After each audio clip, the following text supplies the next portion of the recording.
먼저 제가 이런 모습으로 인사를 드리게 돼서 상당히 죄송스럽게 생각합니다. 몸 관리를 잘 하도록 하겠고, 저는 재경 사무총장을 맡고 있는 3학년 6반 불어반 출신 오상롱입니다. 반갑습니다. 네, 반갑습니다. 네. 오늘 순서는 최익봉 동기, 재경 동기 회장의 인사말을 하고, 이어서 우리 고려대 이두희 교수님께서 액티브 시니어가 미래라는 주제를 가지고 30분 이야기를 하신 다음에 이어서 질의 토론 1위 시간을 갖도록 그렇게 하겠습니다. 혹시 중간에 하시더라도 혹시 연락을 좀 하셔가지고 많은 동기분들 참여를 독려해 주시면 고맙겠습니다. 오늘이 처음 하는 이 포럼이라서 좀 실수도 있고 하는 거 양해해 주시고 차기에는 좀 더 잘 하도록 그렇게 하겠습니다. 회장님 말씀 듣도록 하겠습니다. 안녕하십니까. 최익봉입니다. 여러분 반갑습니다. 우선 오늘 여기에 참석해 주신 우리 동기들 감사드리고요.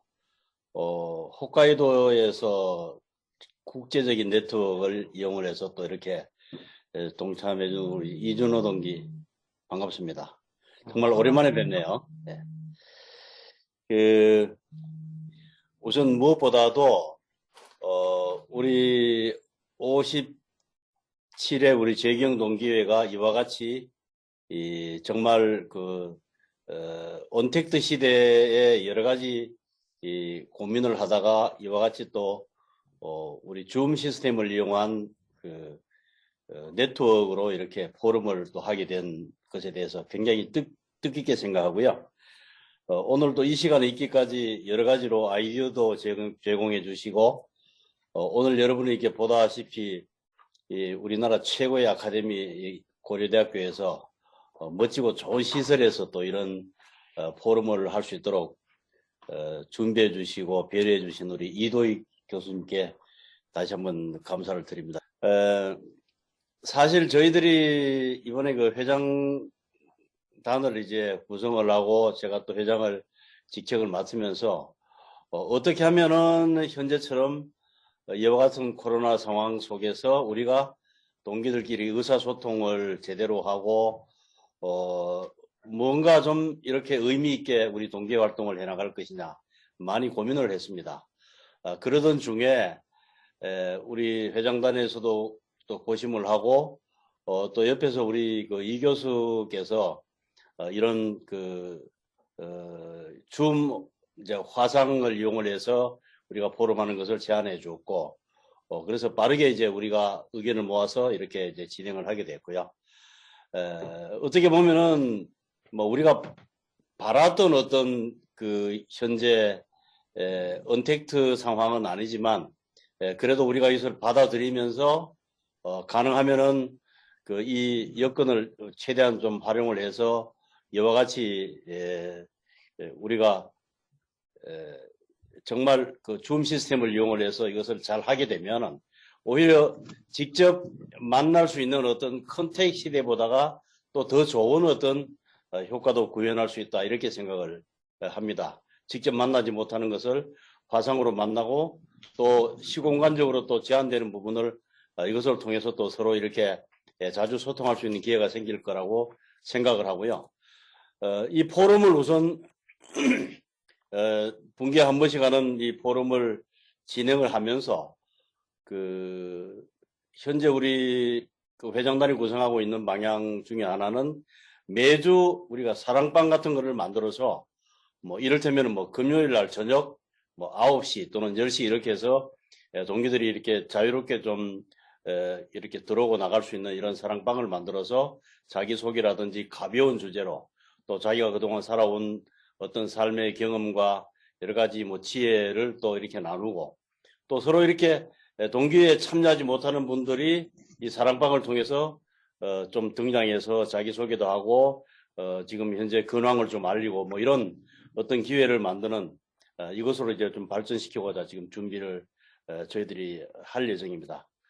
다시 한번 오늘 이 첫 번째 57 포럼을 개최하게 된 것을 기쁘게 생각을 하고요. 또 모든 우리 동기들이 여기에 앞으로 더 적극적으로 동참해서 이 줌 시스템을 이용한 우리 이 네트워크 광장이 우리 동기들의 동기의 활동과 또 의사소통에 정말 가장 크게 기여하는 그런 모습으로 발전되기를 기원합니다. 다시 한번 여러분들 감사드리고 오늘 이 좋은 또 여건을 마련해 준 우리 이 교수님께 다시 한번 감사드립니다. 네, 감사합니다. 여러분 반갑습니다. 안녕하세요. 저 파워포인트 화면 잘 보이십니까? 손 한번 흔들어 주세요. 잘 보입니까? 예, 감사합니다. 하여튼 이런 기회를 주신 우리 회장단과 우리 동기 여러분에게 대단히 감사합니다. 오늘 제가 말씀드릴 주제는 제가 이렇게 한번 생각해 본 거입니다. 그래서 좀 미흡하거나 또 혼자 생각일지도 모르니까 그리고 좀 양해 좀 해주시고요. 그리고 또 이번 기회로 제가 어떤 주제를 하나 던진다거나 또는 담론을 하나 여는 주제 발표의 수준에서 한번 봐주셨으면 감사하겠습니다. 자, 그러면 오늘 제가 드릴 말씀의 주 목적은 이렇습니다. 우리가 지금 시니어인지 아닌지 잘 모르겠으나 어쨌든 시니어 언저리에 있는데 우리뿐만 아니라 대한민국에서 지금 가장 큰 문제가 시니어 인구가 어마어마하게 늘어나고 주니어 인구는 줄어든다. 그래서 주니어가 시니어를 보호하고 먹여 살리는데 어마어마한 지금 국가적 경제적 문제가 있다. 가면 갈수록 더 심화될 것이다. 이 문제를 어떻게 할 것이냐. 이게 지금 경제, 사회, 정치 모든 문제를 지금 포괄하는 거라고 생각이 됩니다. 근데 제 생각에는 생각을 약간만 바꿔보면 굉장한 기회가 있다. 그리고 시니어가 왜 침상에 누워있는 그리고 죽을 또 먹여줘야 되는 그런 대상으로만 보느냐. 만약에 우리가 시니어라면 우리가 지금 침상에 누워서 죽 먹을 처지입니까? 아니지 않습니까? 그래서 체력도 있고 능력도 있고 다 있는데 좀 편하게 이야기해서 소위 단군 이래 가장 많이 배웠고 또 가장 국가의 발전에 기여를 했고 또 체력도 지금 젊은이 못지않고 또 조사를 해보니까 대한민국에서 자산을 가장 많이 가지고 있는 세대가 우리 세대입니다. 어떻게 보면 가장 부자예요. 그러니까 이 사람들을 왜 환자 취급을 하느냐, 보호의 대상으로 보느냐, 저는 여기에 포인트가 있습니다. 생각을 바꾸면 이 사람들이 생산을 할 수 있고 경제를 만들어낼 수 있고 우리 사회의 또 경제의 주동 집단, 주동 인구가 될 수 있다. 그게 전반적인 포인트가 되겠습니다. 그래서 지금 여기를 보시듯이 첫째로 시니어는 스스로 우리가 뒷방 할아버지라고 생각하면 안 된다. 그 얘기고요. 기업도 말로만 여기 시니어 산업이 근데 뭘 하지라고 막연하게 생각할 게 아니라 적극적으로 시니어 산업에 뛰어들어야 되고 정부도 단순히 보호 대상으로 시니어를 봐서도 안 되겠다. 이런 얘기가 이제 전반적인 주제 골조가 되겠습니다.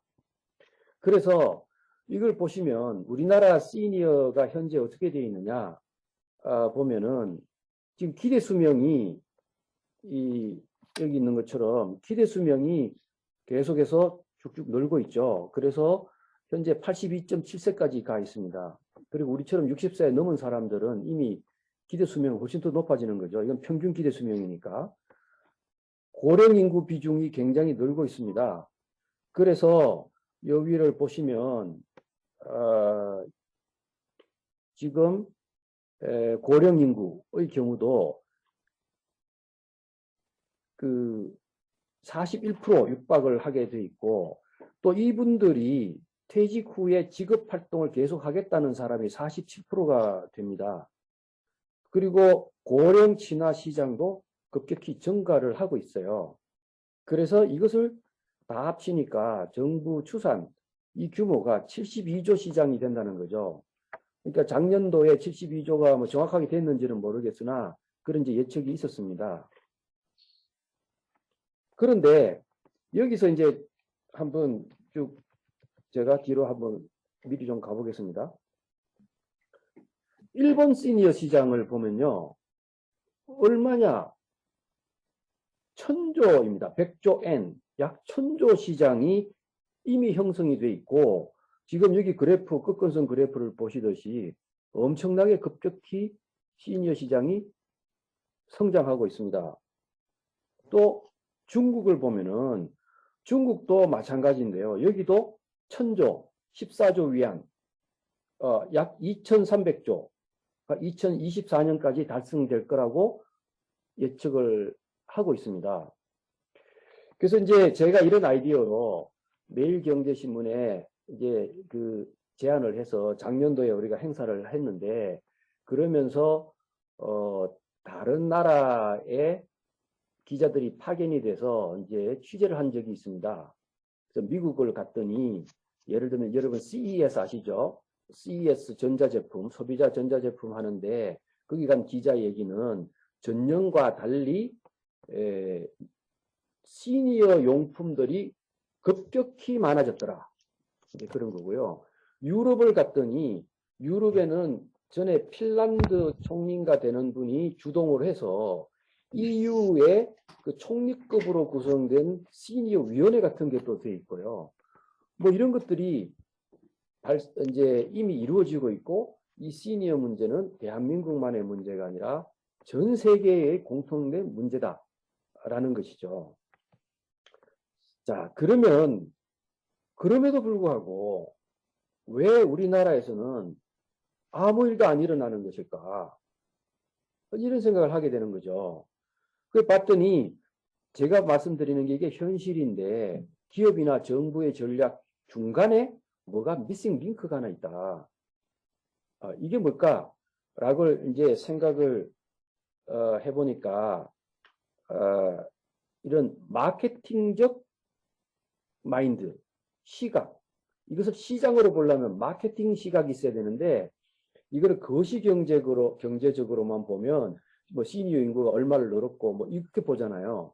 그거는 프로덕트가 안 되는 거죠. 그래서 마케팅적 시각으로 봐야 되고, 또 그 시니어들의 사람 수만 늘어나는 걸 볼 게 아니라 그 사람들의 마인드, 인생관, 가치관, 뭐 라이프 스타일 이런 게 어떻게 되는지를 알아야 뭔가 일이 벌어지는데, 그런 데이터, 그런 접근 방법이 별로 없어서 그런 거 아니겠느냐라고 이제 생각을 하게 되었습니다. 그래서 여기를 보시면 여기가 잠깐만요.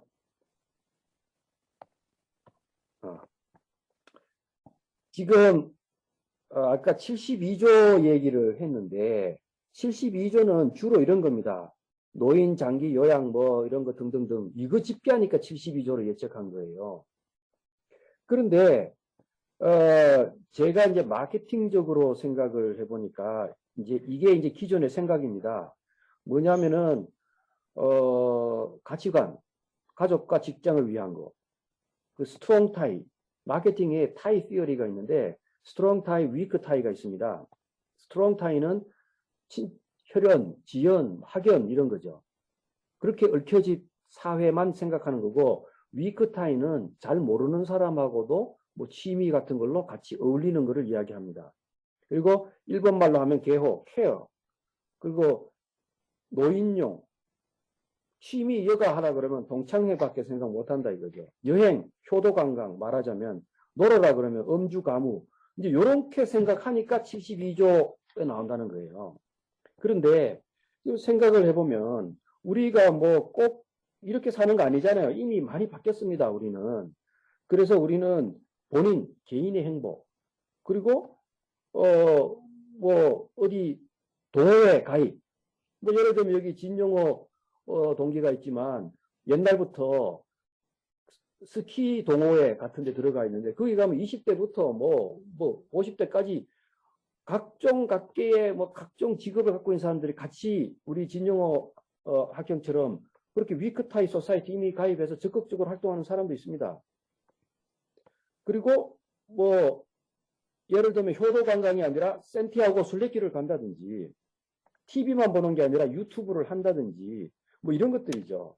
그래서 이렇게 생각해 보면 이거는 시니어가 소비하는 시장이 완전히 다른 것이고 생산하는 시장도 완전히 다르다 그런 것이죠.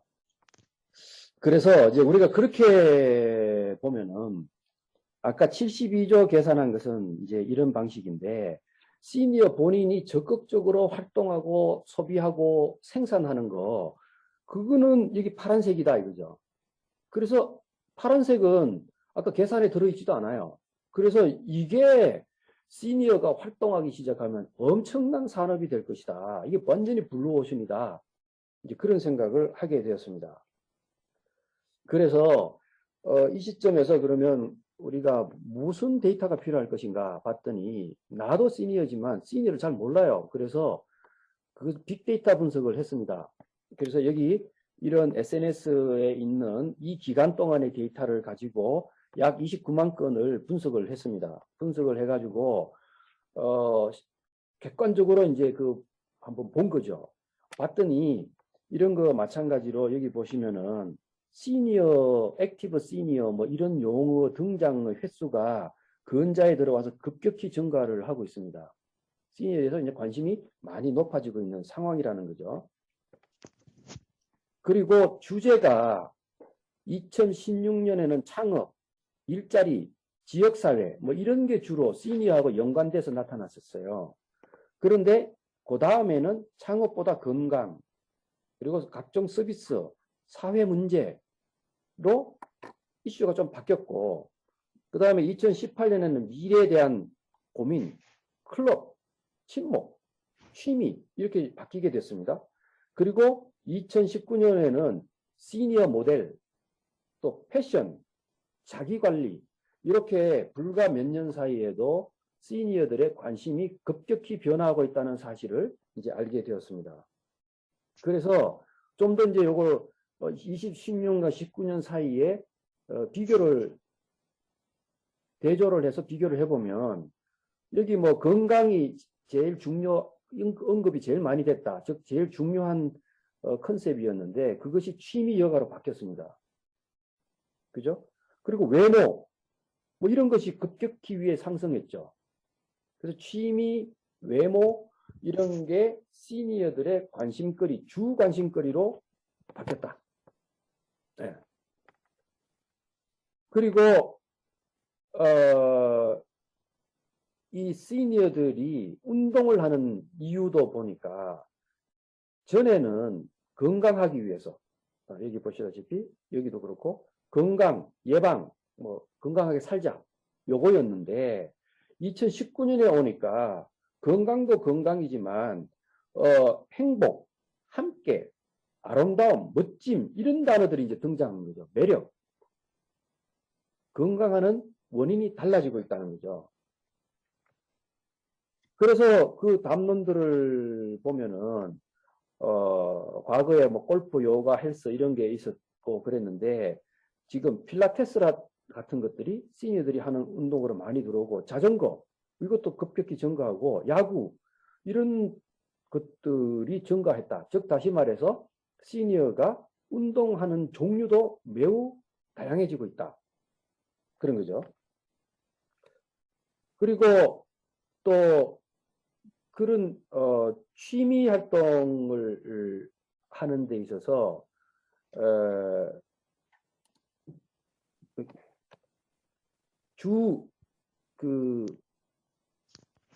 모티베이션이 뭐냐 하면은 과거에는 건강, 행복이 필요해서 이런 거였지만 지금은 여기 멋지다, 매력적이다, 로망이다 이런 컨셉들이 이제 등장하기 시작했습니다. 즉 다시 말해서 옛날에는 취미 활동하는데 뭐 건강하고 즐겁게 뭐 이렇게 했지만 지금은 멋지게 보이기 위해서 매력적으로 보이기 위해서 매우 젊은 컨셉들이 이제 등장한 거죠. 그래서 이제 하다 보면은 음악 이런 것들이 전에도 있었지만 여주위에 있었는데 이런 것들이 앞쪽에 완전히 음악과 연기 뭐 이런 거 있죠. 사진 이런 것들이 앞을 이렇게 이제 등장하게 가장 중요한 것으로 등장하게 되었습니다. 그 보면은 우리 허병열 동지 같은 경우 바로 이 케이스 아니겠습니까? 그래서 뭐 이런 것이 이제 점점 더 대두가 되고 주도한다 이렇게 되는 거죠. 그 다음에 또 보면은 뷰티 관련해서도 전에는 염색 이게 이제 주였었어요. 근데 지금은 염색이 뭐 아예 뭐냐 완전히 이게 보시다시피 사라졌습니다. 왜? 염색은 더 이상 이슈가 안 되는 거예요. 하든 말든 뭐 그냥 그렇고 메이크업, 향수 이런 것들이 시니어들의 이슈가 이제 된 것입니다. 세상이 급격히 변하고 있는 것이에요. 그런데 이것을 누가 모르냐? 우선 시니어 본인들이 몰라. 우리가 우리를 모르는 거예요. 예, 예를 들어서 내가 어디 가서 메이크업 하겠다고 그러면 우리 동기들이 저보고 뭐 어디 이상한 쟤 왜 저러나 그럴 거 아니겠어요. 그러나 세상이 이미 그렇게 바뀌었다는 거예요. 우리 스스로가 뒷방 할아버지로 앉아 있으면 안 된다. 세상은 다른 사람은 다 바뀌고 있다. 이제 저는 그 얘기 말씀을 드리는 거예요. 그러니까 전에 같으면 할아버지 냄새 나는지 안 나는지도 몰랐지만 지금은 할아버지 냄새는 안 나면 안 된다. 그 향수가 등장하는 거예요. 이미 그렇게 되고 있다는 거죠. 그래서 이제 그러다 보니까 여기 보면 패션이라는 단어가 전에도 있었지만 엄청나게 이제 급증하고 시니어 모델, 요새 보면 시니어 모델 학원도 생기고 시니어들 모델 뽑기 대회도 열리고 막 그러잖아요. 그리고 실제로 백화점 가면 시니어 모델이 나오고 많이 바뀌었다는 거죠. 그 다음에 영어를 배우는 이런 목적도 과거에는 자기 개발을 위해서 영어 좀 잘하고 싶다, 중국어를 잘하고 싶다, 뭐 일본어를 잘하고 싶다, 뭐 이런 거였지만 지금은 그거 잘하고 뭐 자랑하고 그걸 떠나서 그걸 배워서 내 혼자 여행 가고 싶다. 이런 겁니다. 제가 아는 우리 그 선배 한 분 중에는 이태리말 배운다 그러더라고요. 그거 왜 배우냐고 그러니까 이태리말 배워서 혼자 이태리 여행한다는 거예요. 부인하고. 그리고 그거를 학원 다니면서 지금 3년간 배우고 있다는 거죠. 뭐 기대에 차 있어요. 이런 일들이 벌어진다는 거죠. 예. 패키지 여행 안 간다 이거예요. 예. 그래서 그리고 또 보면은 시니어들이 우리는 가족, 직장, 뭐 친구, 이제 직장은 은퇴하고 나면 없어지는데 그래서 친구 중요하잖아요. 가족도 중요하잖아요. 그거 다 합치면 거의 90% 넘는데 지금 몇 년 후에 보니까 이게 엄청나게 급증하는 게 하나 있어요. 반려동물. 뭐가 줄었느냐 보니까 친구도 좀 줄었지만 가족이 40%에서 29%로 확 줄면서 그 자리에 반려동물이 차지하고 있습니다. 애들 보다 내 가까이 있는 강아지가 더 좋은 거예요. 예, 이미 그런 시대가 됐다는 거죠. 그러다 보니까 일본 같은 데는 강아지도 관리하기 힘드니까 로봇 강아지가 나오는 거고 그렇게 되는 거 아니겠습니까? 그리고 또 더 놀라운 요 노란색을 보면 연인도 나왔죠. 예, 그러니까 연애하고 싶다 이거죠. 예. 이거 얼마나 생각이 젊어졌습니까? 그죠? 이런 겁니다. 그래서 뭐 인스타그램 여기 보면 할머니와 강아지 해시태그 누르면 뭐 왕창 나온다는 거예요. 뭐 일부 여러분이 그런 생각도 하신 분도 있었겠지만 설마 이거 엄청난 데이터가 지금 여기 있지 않습니까? 세상이 바뀌었다. 예. 시니어가 더 이상 과거의 시니어가 아니다. 이런 겁니다. 그리고 우리가 뭐 자기 개발이라든지 또 자아 실현하기 위해서 뭘 하냐 이런 걸 봤더니 자기 개발하기 위해서 IT를 좀 더 배워야 되겠다. 시니어들은 의학을 좀 더 해야 되겠다. 자격증을 해야 되겠다. 뭐 이런 생각들을 많이 이제 하고 있는데 그거는 이제 요런 전에나 큰 차이는 좀 없습니다. 그런데 예를 들면 이런 것이죠. 아, 내가 지금 뭐 자격증을 취득을 해서 새롭게 뭘 하나 해야 되겠다. 제 대학 동기 중에 한 사람, 이런 사람이 있습니다. 뭐 대기업에서 사장까지 한 친구인데 이 친구가 나도 몰랐어요. 몰랐는데 지난 4년 동안인가 뭐 5년 동안을 정신문화연구원인가 하여튼 뭐 어디에 있는 프로그램에 들어갔더라고요. 뭐 하느냐 했더니 그 한자로 된 서적 번역하는 코스에 들어가 있어요. 그 무지무지 어렵다 그러더라. 끝까지 살아남기가. 그러면 자기가 5년인가 6년이 지나면 거기서 그 번역할 수 있는 능력을 갖추게 되고 그 뭐 박사학위 주는 것도 아니에요. 보니까 그 정도면 박사학위 줘야 될 것 같은데 기간적으로. 그런데 그렇지만 자기는 그걸 해가지고 이제 은퇴했으니까 앞으로 죽을 때까지 나는 번역하겠다.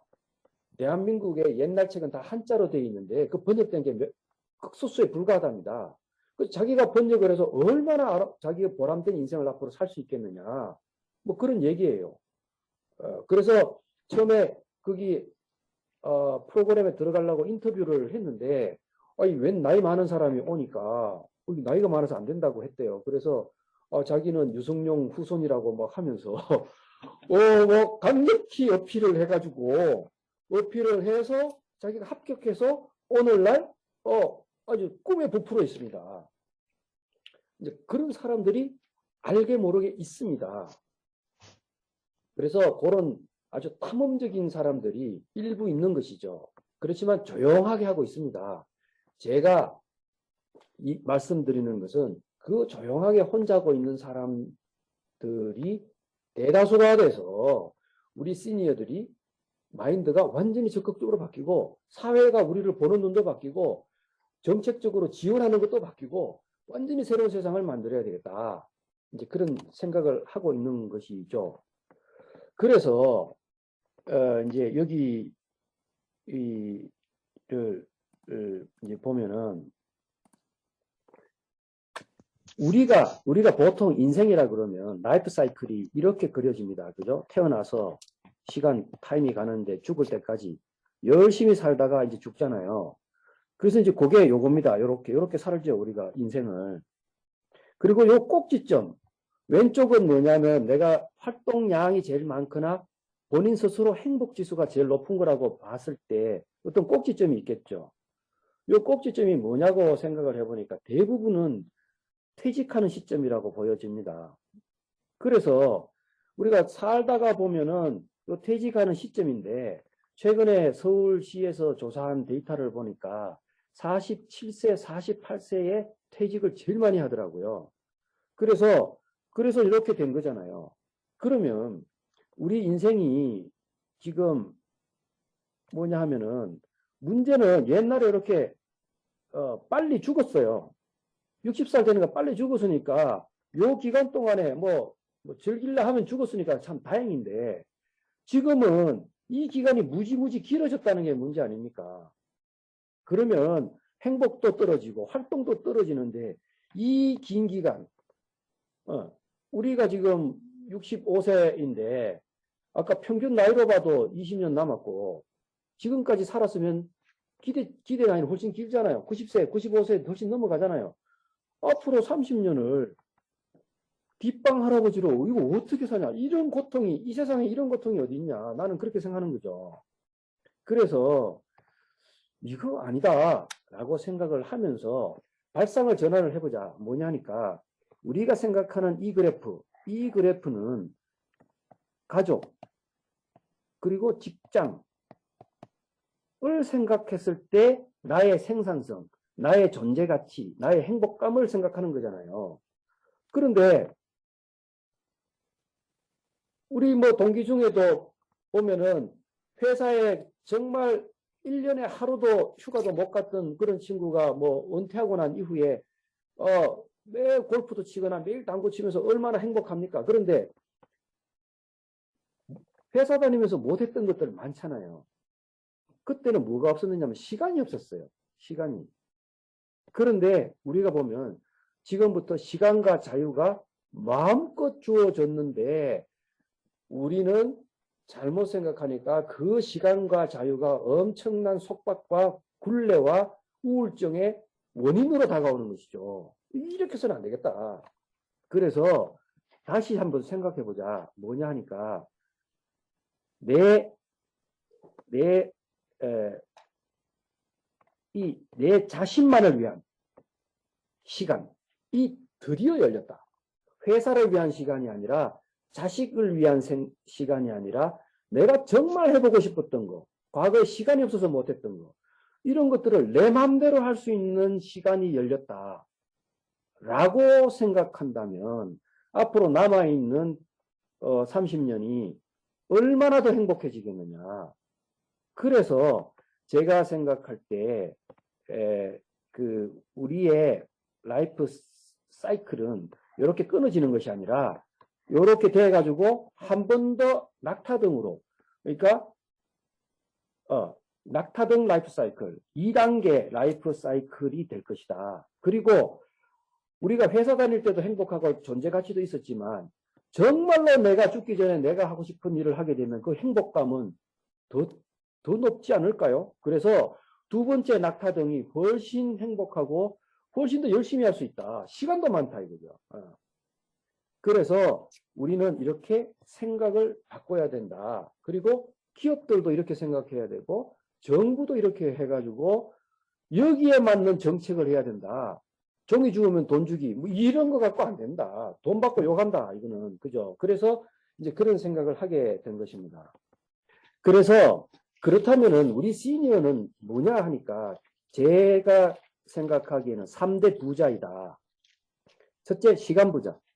젊을 때 그렇게 없었던 시간을 우리는 지금 무한대로 가지고 있습니다. 경험. 젊었을 때 없었던 그 경험, 즉 지혜가 지금 넘쳐납니다. 지금 가장 지혜로울 때입니다. 그 다음에 열정. 요거는 있기도 하고 없기도 한데 여기서 열정만 있으면 정말 인생의 가장 하이라이트, 가장 마음대로 뭐든지 할 수 있는 그런 게 바로 시니어다. 이제 그렇게 생각을 하는 거죠. 그리고 우리는 3대 부자, 자본으로 지금은 시간 자본, 경험 자본, 열정 자본 다 가지고 있는 어마어마한 존재다. 그리고 이 사람들이 생산하고 소비하고 서로 활동을 할 때 엄청난 산업이 생길 것이다. 그 산업의 역군이 우리가 다시 될 수 있다. 그리고 대한민국 경제가 다시 살 수가 있고 그러면 이것이 우리가 뭔가 발전을 시키면 아까 그 1000조, 2000조 시장 되는 일본, 중국 이렇게 다 우리가 수출도 가능하고 전 세계를 오히려 우리가 선도할 수도 있다. 이제 그런 생각이 되는 것입니다. 우리가 인턴 영화를 보면은 이런 거 있잖아요. 경험은 결코 늙지 않는다. 이거 무슨 동양 사람이 한 것 같아요. 그런데 딱 이게 우리의 최대 자산이라는 거죠. 인턴 영화 저도 얼마 전에 한번 봤는데요. 상당히 정말 지혜롭게 하고 싶은 말 참으면서도 할 말하는 아주 그런 영화입니다. 그죠? 미국 사회도 통하는 거죠, 지금. 우리가 바로 이거다, 이거죠. 그 다음에, 그러고 보니까 요새 우리 지금 대한민국의 가장 어른 철학자로 존경받고 있는 김영석 교수님이 하신 말씀들이 있더라고요. 인생에서 가장 아름다운 때가 65세에서 75세다. 처음에 나는 그 말씀을 들었을 때 연세가 많으니까 나이 좀 든 사람들 위로해 주시는구나. 어른이라서 위로해 주시는가 싶었는데 이 스타디를 하고 보니까 진짜 인생의 아름다운 시간은 65세부터예요. 체력 있지. 아까 연륜 있지. 아는 거 제일 많지. 최고입니다, 지금. 제약 없지. 출근 안 해도 되지. 그러니까 정말 이 어른의 말씀이 맞아요. 맞고. 그래서 이분 말씀하신 거를 제가 발췌를 좀 해봤어요. 지금 만 101세거든요. 이분은 살아보니 가치 있는 인생은 60세부터더라. 지금도 한 해 170회 강연하시고 책도 쓰신다. 그리고 신체적 노화는 어쩔 수 없지만 정신적 노화는 자신이 책임진다. 할 수 있다. 90세쯤 되니까 이제 좀 늙었다는 생각이 든다. 그리고 내가 나를 키워야 된다, 이제는. 그리고 늙어도 안 늙으려면 문화를 읽어라. 또 어떤 말씀 하시느냐면 너무 친한 친구만 의존하면 안 된다 말씀도 하신 적이 있어요. 왜냐하면 주위 다 죽는다는 거야. 너무 슬프대. 그래서 진짜 친한 친구가 자꾸 운명을 달리하니까 막 너무 가슴 아프고 막 그냥 너무 오랫동안 슬펐는데 약간만 친한 친구도 필요하다라고 이 어른이 얼마 전에 말씀하셨어요. 그러니까 아까 제가 말씀하셨던 위크 타이 소사이티의 친구. 예를 들면 제가 요새도 야구하러 가는데 가면은 뭐 잘 모르는, 이름도 잘 모르는 친구들이 좀 있어요. 뭐 하는지도 몰라. 그래도 야구하면 서로 인사하고 재밌게 지내. 뭐 예를 들면은 그러한 위크 타이 소사이티 친구도 필요하다. 그분이 그렇게 한 게 이제 이 어른 말씀입니다. 자, 그래서 이제 제가 이제 종합 정리를 하면은 우리가 이렇게 우리 스스로 생각을 바꿔야 되고 기업도 바꿔야 되고 정부도 바꿔야 된다. 그래서 제가 이제 이런 내용을 저출산 고령화 사회위원회 또 초청이 와서 거기가 설명도 하고 해서 정책에 반영도 일부 뭐 됐는지 모르겠지만 그러긴 했습니다만 우리 스스로가 마음을 바꾸고 그러면 우리가 행복해지고 국가를 위해서 앞으로 어마어마한 일들을 할 수 있고 또 행복해질 수가 있다. 뭐 그렇게 말씀을 정리하도록 하겠습니다. 그러면 뭐 여러 가지 의견도 말씀해 주시고 이제 뭐 제가 발제를 했으니까 한번 말씀해 주시면은 감사하겠습니다. 예, 수고하셨습니다. 네, 윤정석 친구분, 네, 말씀하세요.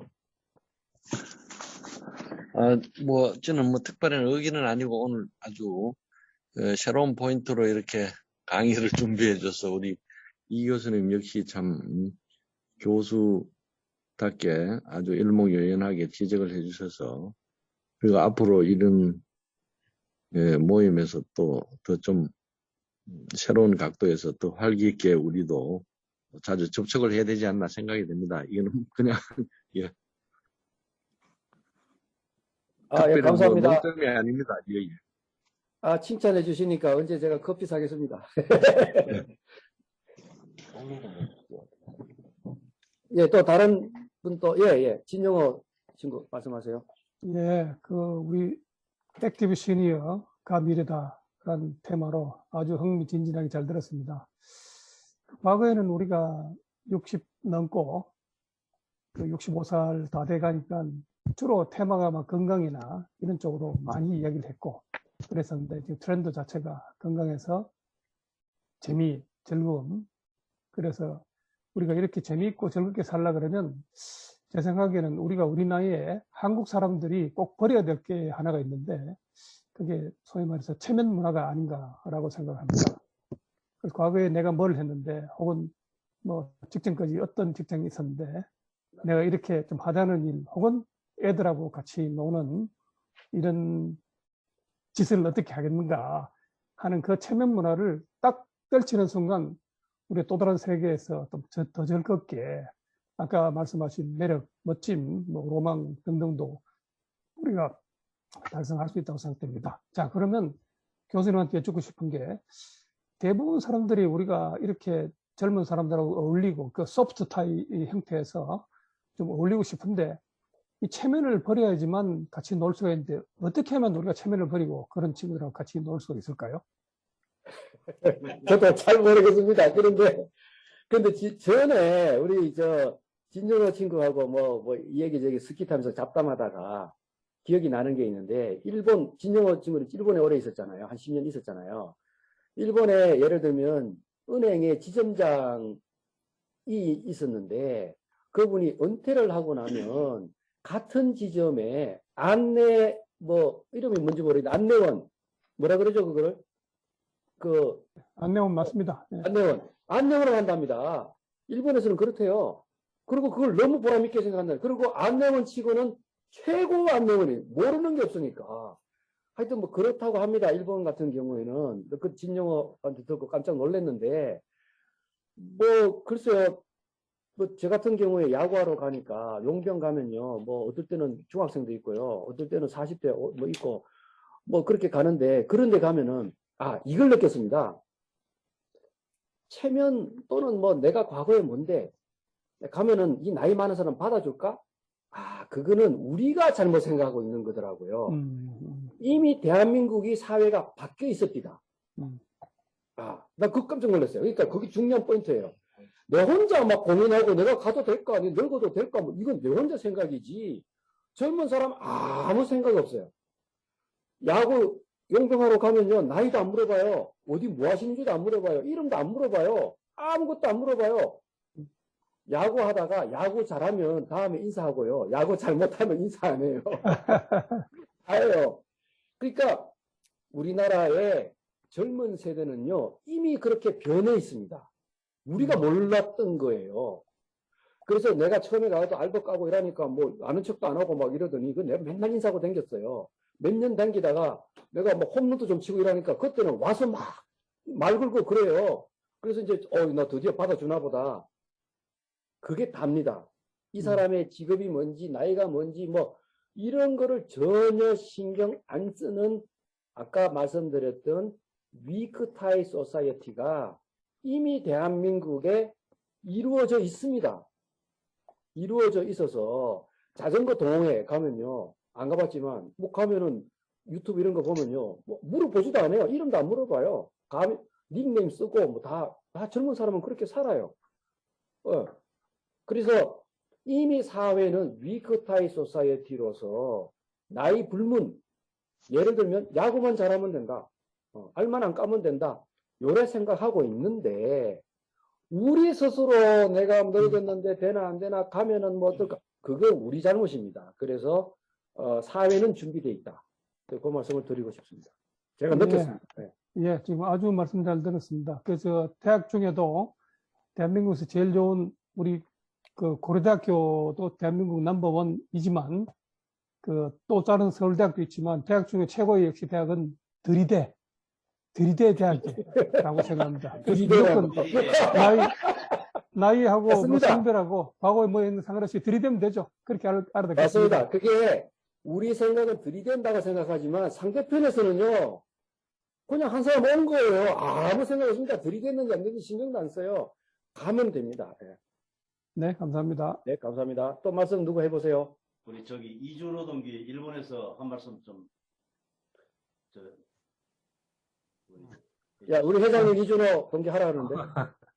반갑습니다. 오늘 좋은 얘기들을 잘 들었고, 더군다나, 뭐, 얘기도 중요하지만, 오래간만에 친구들 얼굴 보고 싶어서 시간 기다렸다가 일부러 집에 미리 들어와서 준비하고 있었는데, 좋은 얘기, 그리고 앞으로, 저도 지금 이제 내년이면 정년이고, 뭐 다 친구들 다 똑같지만, 앞으로 어떻게 살아야 되나, 여러 가지 고민들을 하고 있는데, 아직 뭐랄까, 정확하게 답을 어떻게 살아야 되겠다라든지, 그런 아직 답이 없는 상태고, 그래서 아직 조금 더 고민을 해야 되는, 그런 상태인데, 오늘 좋은 그 참고가 되는 얘기를 많이 들은 것 같습니다. 그리고, 아까 그 진영호 동기가 얘기한 것처럼, 체면이라든지, 권위라든지 이런 것들을 버리고, 친구가 될 수 있는 세대, 그러니까 여러 세대들하고 친구가 될 수 있는 그런 마인드랄까? 그런 게 필요한데, 거기 제일 중요한 건 제가 생각하기에는 우리가 나이 대접을 받으려고 그러면 안 되는 것 같아요. 일본 사회에서 생활해보면, 그러니까 친구라는 이 폭이 굉장히 다양하고, 거기다 그런 모임에 가면은 서로 대접을 받으려는 사람보다는 자기가 뭔가를 역할을 하려고, 봉사를 하려는 그런 자세로 다들 나오는 것 같아서 그런 것들은 굉장히 도움이 많이 된다 할까? 그리고 우리가 보기에도 참 바람직하다 할까? 배워야 될 그런 점으로 느끼고 있습니다. 감사합니다. 그러니까 우리가 젊은 친구가 있으면 좋잖아요. 그래서 원래 뭐 어른들은 젊은 친구 하려면 돈 풀어가지고 애들 이렇게 그거가 행복한 건데 나이 들면 이제는 돈 안 풀어도 돼요. 아까 야구만 연습해서 가시면 되는 거고, 말하자면 그런 거, 사회가 다 준비가 되어 있습니다. 그런데 안 하던 취미를 해야 되잖아요. 우리가 맨날 어릴 때부터 했던 당구, 뭐 축구, 뭐 이런 거 말고도 인생을 즐기려면 새로운 취미가 지금 어마어마하게 많은데, 불행하게도 우리 부모 세대는 취미가 너무 없었고, 그 시대가 우리는 조금 있는 게 이제 당구 골프고, 음주 가무, 뭐 이런 정도고, 요 밑에 세대는 정말 다양한 취미들이 있고, 앞으로 점점 다양해질 거예요. 그러니까 우리가 예를 들면은 취미를 새로 개발하는 거, 이런 것들이 매우 중요하고 즐거움이 되는 것이죠. 그래서 제 생각에, 이건 제 생각인데요. 우리가 평생을 잘 살기 위해서 뭘 했느냐 보면 리스크를 줄이는 것을 해왔습니다. 위험을 줄이는 것, 리스크 줄이기. 리스크를 줄이기 위해서 우리가 경북고등학교를 간 것이고, 리스크를 줄이기 위해서 좋은 대학을 간 것이고, 리스크를 줄이기 위해서 좋은 회사를 간 것이죠. 그래서 오늘날 우리가 여기까지 와 있습니다. 그런데 지금부터는 뭐가 문제가 되느냐 하면요. 리스크가 없는 게 문제예요. 저는 그렇게 생각합니다. 너무나 우리 앞날을 다 알아. 앞으로 40년 후에 못 산다는 걸 알고 있잖아요. 그리고 몇 살 때부터 아플 거라는 것도 알고 있잖아요. 너무나 많은 것을 알고 있기 때문에, 즉 불확실성이 적은 게 문제예요.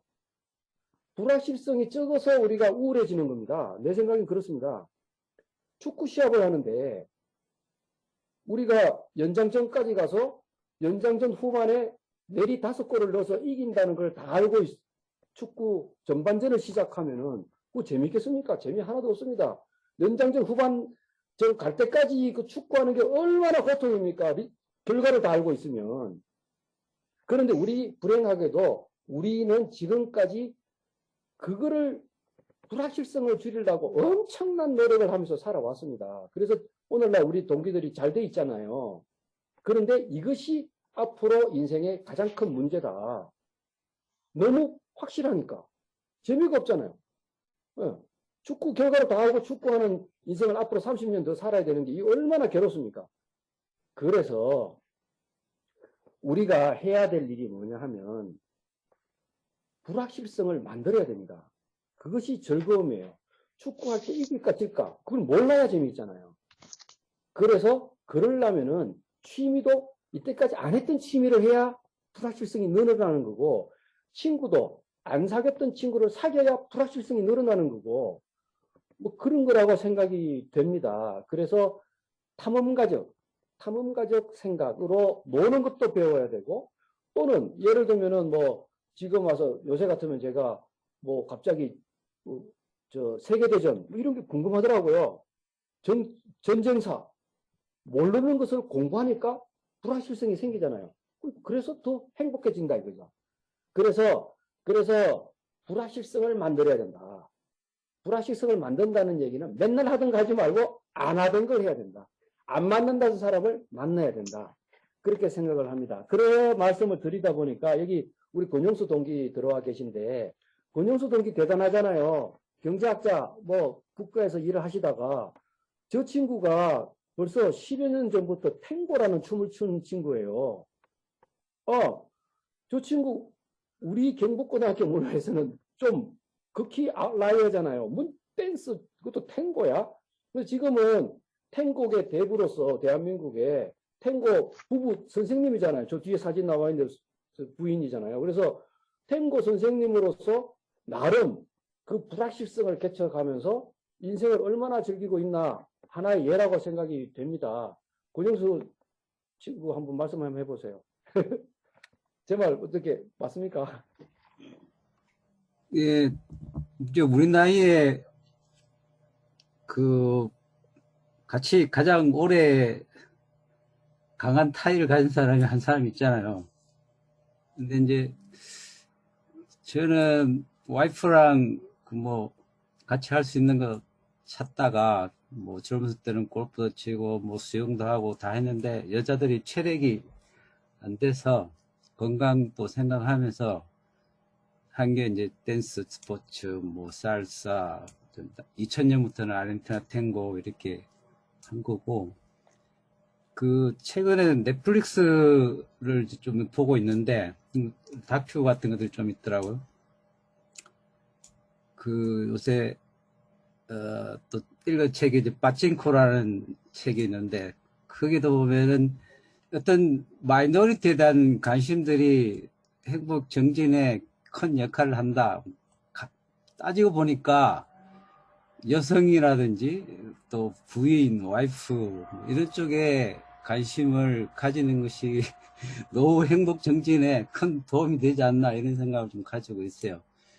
그 이제 탱고는 뭐 동호인이니까 여기는 이제 계급장 떼고, 뭐 가끔 우리 시니어들이 뭐 술값도 내기는 하지만 되게 n분의 1 이런 동호인, 자기 역할, 자유평등, 민주 뭐 이런 문화가 잘 잡혀 있고, 그런 쪽에서는 아까도 말했지만 체면 뭐 이런 거 야구 하시는 다 똑같아요. 동호인들은 이제 윅타이지만 그거 하나에 대해서는 되게 열정을 가지고 있는 사람들. 요새는 뭐 취미 생활이 다 전문가 수준으로 하니까, 그래서 뭐 1만 시간의 법칙에서 아마추어가 전문가가 되고 저처럼 대학에서 탱고 교수도 할 수 있는 게, 다른 뭐 스포츠 취미 활동 다 같이 그렇게 하고 있는 것 같더라고요.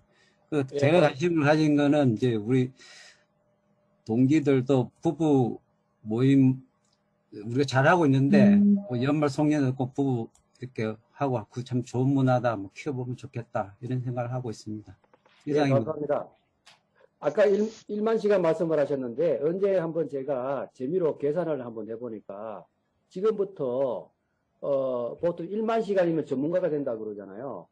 그냥 뭐 잠자는 시간 좀 빼고 조금 과장되게 우리가 활동한다는 시간을 곱하기 몇 번 해보니까 8만 시간이 넘더라고. 우리 죽을 때까지. 지금부터. 그러면 1만 시간의 법칙이 맞다면은 우리가 8가지의 전문가가 될 수 있어요. 지금부터. 그죠? 그리고 시간이 또 무한대로가거든요, 우리가. 그래서 8가지가 되고, 그 다음에 아니면은 한 가지를 8만 시간을 갖고 지금부터 새로 시작하면은 어마무시한 전 세계 최고의 전문가가 될 수 있는 그런 시간이 아직도 남아있다. 그런데 우리 김재원 동기도 보면은 지금 요새 행정사 쪽으로 새롭게 하셔가지고 새로운 완전히 그 언서턴티 도전하시면서 재밌게 사시는 것 같은데 어떻습니까? 제 말 들립니까? 예, 잘 들립니다.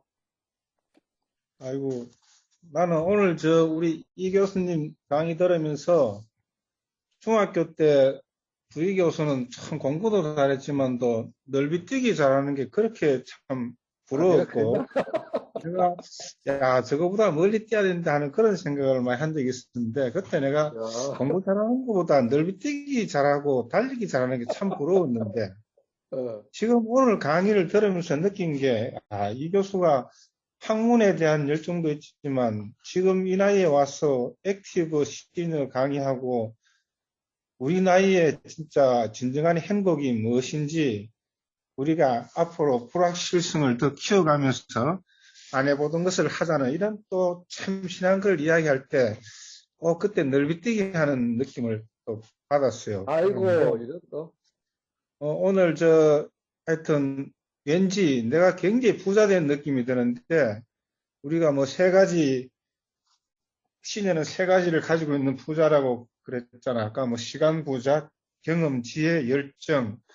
그래서 나도 사실 한 달 전인가 우리 이 교수님 만나가지고 대단한 큰 자문을 하나 얻은 게 있었는데, 우리 행정사 협회가 8개가 한 개로 통합하는 과정에서 우리 장관 출신을 추대해가지고 한 사람 모시자 했는데, 그때 우리 이 교수 자문을 진짜 잘 받아가지고 마지막 결선 투표에서 김만복 국정원 장관하고 내가 추천한 곽교로 장관하고 결선을 붙었는데, 내가 추천한 곽 장관이 통합협회 회장이 이제 추천이 됐어요. 됐는데 이제 그 나중에 이야기는 이제 나중에 합시다. 나중에 하고 하여튼 나도 이제 인생의 후반기 첫째 은행 리타이어 하고 나서 행정사 하면서 또 최근 들어가지고 내 이제 큰 전환점이 돼가지고 나도 뭐 큰 방향을 지금 선회하려고 이제 생각하고 있는 중인데 우리 또 이 교수님 시간 나면 한번 만나서 자문도 좀 하고 싶고 하고 싶습니다. 근데 오늘 강의한 거 이거는 좀 어디 올려줄 건가요, 그거? 지금 녹화가 되고 있는데요. 뭐 필요하시면은, 우리가 녹화도 하고, 그 다음에 그 파워포인트 올려드릴까요? 이게 참 내가 다시 한번 내가 지금 메모를 하고 있는 중인데 그럼 올려주면 파워포인트를 아예 네. 우리 동기방에 공개하겠습니다. 예. 그래요. 우리 이 교수님 파이팅 고마워요. 네, 고맙습니다. 우리 저 말씀 안 하신 김하동 친구, 한 명씩 다 하셔도 될 것 같아요. 김하동 친구 한 말씀, 네. 예, 김하동입니다. 강의 잘 들었습니다. 잘 듣고, 이렇게 또 생각해 봐야 될 점들이 되게 많고, 저 개인적으로도 그렇고, 우리 전부 시니어들도, 그죠, 통합해서도 그렇다고 생각되는데, 제가 근래 이렇게 많이 개인적으로 느끼는 건, 저도 이제 일을 마치고 3년이 됐는데, 3년 동안에 시간도 많고 경험도 나름대로 있다고 생각을 하고 또 뭔가 새로운 일을 해봐야 되겠다, 벌려봐야 되겠다 이런 생각도 굉장히 강하니까 삼박자를 제가 다 갖췄는데 그런데 또 솔직히 이야기를 하면은 막상 뭐를 해도 그렇게 신이 나지 않는 것 같다, 그죠? 그런 게 지금 제일 고민입니다. 예를 들면은 시간이 좀 많아가지고 청계산에 갔다 아니면 어디 가서 또 문학관도 가고 이런 인문학 기행을 했다 하루를 했다 해도 그게 좀 내가 과연 이게 바라는 건지 이걸 함으로써 임이라는 걸 찾을 수 있는 건지 이런 부분에 대해서 좀 만족은 안 되는 그런 상태에 있습니다. 그래서 앞으로 진짜 많은 기간이 남아 있는데 최소한 75세 건강수명 때까지는 뭔가 이런 거를 활용해서 하면서도 좀 생산적이고 남는 어떤 것들을 나는 찾아봐야 되겠다. 제 개인적으로는 그런 고민들을 지금 많이 하고 있습니다. 오늘 참고되는 이야기 잘 듣고 앞으로 도움이 많이 될 것 같습니다. 고맙습니다. 감사합니다. 그리고 여기 또 이동철 친구 있죠? 말씀 한번 해보시죠. 아유, 반갑습니다. 네. 지금 저는 우리 친구들 몇 명 같이 있어요. 네, 지금 우리 오늘 주제처럼 시니어를 잘 보내기 위해 지금 제가 지금 외부에 나가 있기 때문에 마스크를 못 벗고 있는데 여기 어딘지 보시면 보이시죠? 네, 이제 친구들하고 그거 어디요? 여기요. 우리가 자주 모이던 당구장이 저기 자리 없어가지고 인경 있는 추론 농장에 좀 나와 있습니다. 여기 다른 친구들도 몇 명 같이 보고 있었어요. 그래서 오늘 좋은 강의 잘 들었고 정말로 보람 있는 이제 시간을 보내기 해가지고 같이 좀 머리 맞대고 연구하고 앞으로도 많은 좋은 기대하겠습니다. 오늘 얘기 잘 들었습니다. 고맙습니다. 네. 김성보 동기. 돌려. 말씀하세요. 들립니까? 예. 아무튼 우리 57의 동기들이 이래 중모로까지 이래 기획을 하고 해서 상당히 참 대단한 동기들이란 생각이 들고요. 한마디만 하면은 인생 별거 있습니까? 무탈하게 어떻게 살다 보면은 조금 지루하다, 재미없다 이렇게 생각할 때도 있겠지만은 무탈함에 감사하고 살면 되지 않을까 싶습니다. 이걸로 끝내겠습니다. 알겠습니다. 조정조 아까 따라가던데 말씀하세요. 반갑습니다. 아이고 이 교수님이 이거 고대에서 고생하시는데 내가 회장단으로 고대에 가지고 그걸 해야 되는데 대구 와 있습니다.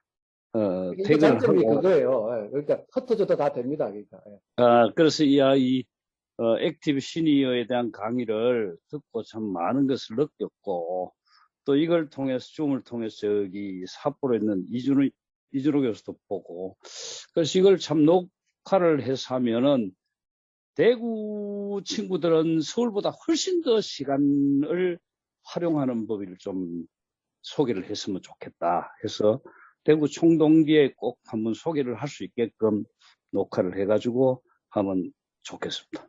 아이고, 강의 잘 들었습니다. 감사합니다. 또 서상호 친구.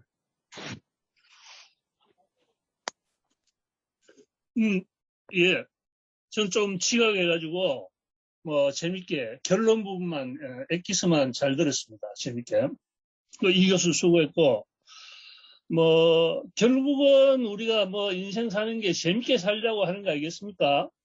열심히 저거 해서, 전문가가 되고 막 이렇게 하는 것도 다 재밌게 하자는데, 이게 재미가 있으려면은, 내가 이거 골프 같은 것도 해봤지만은, 재미가 있으려면은 좀 잘 쳐야 재미가 있는데, 잘 치기까지는 무지 그냥 열심히 막 해야 되는데, 그거 지루해가지고 다 때려치우거든요. 근데 가만 생각하니까, 그게 과정이 재밌어야 끝까지 가는데, 그러려면은 결국 친구들하고 이렇게 만나서 반가운 사람들하고 같이 하면은 더 좋을 것 같아요, 항상. 무엇이든지. 그래서 그 코로나 때문에 자주 못 만나고 그러는데, 세상 좋아지면은 자주 봅시다. 예, 좋습니다. 백동호 동기 말씀해 보세요. 하여튼 여러분들 반갑습니다. 제가 원래 거기 가서 좀 지원해드려야 되는데 다른 사정에서 못 가갖고 집에서 지금 보고 있고, 사실 용어가 액티브 시니어는 아니라 하더라도 좀 정년퇴직하고 난 뒤에 좀 액티브하게 살려고 많이 했는데, 이것도 또 보니 내 맘대로 안 되더라고요. 가족들하고도 좀 조화도 이루어야 되고, 눈치도 봐야 되고, 이래저래 하여튼 반은 집에 잡혀 있고, 반은 눈치 보면서 생활하고 있고, 그렇게 되는데, 하여튼 보통 한 75세까지는 액티브하게 할 수 있다니까, 그때까지 부지런히 집사람이랑 잘 조화롭게 해서 그냥 재밌게 살도록 하겠습니다. 네, 알겠습니다. 자, 그러면 시간이 다 돼서 제가 짧은 한 1분 정도 되는 그 비디오가 하나 있는데요. 지난번 매경하고 했을 때 매경 기자가 일본 가서 취재해 왔습니다. 전에 제가 어떤 생각을 갖고 있었냐면, 이 액티브 시니어들을 위한 공간이 있으면 좋겠다. 예를 들면 빌딩이 하나 있으면 거기 와서 당구장도 있고 무릎 아픈 병원도 있고 그걸 다 올인원으로 그냥 원스톱으로 만들어 놓으면 기가 막히겠다는 생각도 한 적이 있는데, 그 문제가 뭐냐면 그 시니어끼리 왕창 있으면 누가 다시 오겠나? 또 이 생각도 들더라고요. 그래서 시니어끼리 모아놓으면 원스톱으로 되게 좋겠다는 생각과 아울러 하자마자 망하겠다, 아무도 안 오겠다, 이런 생각을 동시에 하고 있었는데, 매경 기자들이 일본 가서 취재를 또 해갖고 왔는데 해답이 하나 있더라고요. 일본의 시부야에 도쿄 프라자라고 빌딩을 새로 헐어갖고 새로 지었대요. 완전히 시니어 빌딩으로. 신기하죠? 그리고 이 사람들은 어떻게 해서 이게 하고 있나 매우 궁금했습니다. 한번 끝으로 한번 보겠습니다. 잘 보입니까? 보여요? 사람들 지금. 지난해 12월 네. 이곳 핵심 상권에 신개념 쇼핑센터가 문을 열었다. 입구에서부터 욜드 모델이 반겨주는 욜드 전문 쇼핑몰 도쿄 플라자 시부야.